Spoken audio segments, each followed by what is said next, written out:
اے چادر میں لپٹنے والے، اٹھو،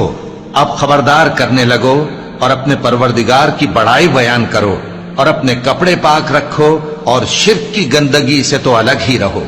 اور اس نیت سے احسان نہ کرو کہ اس سے زیادہ کے خواہاں ہو، اور اپنے پروردگار کی خاطر صبر کرتے رہو، پھر جب سور پھونکا جائے گا تو وہ دن مشکل کا دن ہوگا، یعنی کافروں پر آسان نہ ہوگا۔ مجھے اس شخص سے سمجھ لینے دو جس کو میں نے اکیلا پیدا کیا، اور میں نے اس کو بہت سا مال دیا اور ہر وقت حاضر رہنے والے بیٹے دیے، اور اس کو ہر طرح کے سامان میں وسعت دی، پھر بھی لالچ رکھتا ہے کہ میں اسے اور زیادہ دوں۔ ایسا ہرگز نہیں ہوگا، یہ ہماری آیتوں کا بڑا مخالف رہا ہے۔ میں اسے ایک بڑی چڑھائی چڑھاؤں گا۔ اس نے غور و فکر کیا اور ایک بات ٹھہرا لی، یہ مارا جائے، اس نے کیسی تجویز کی،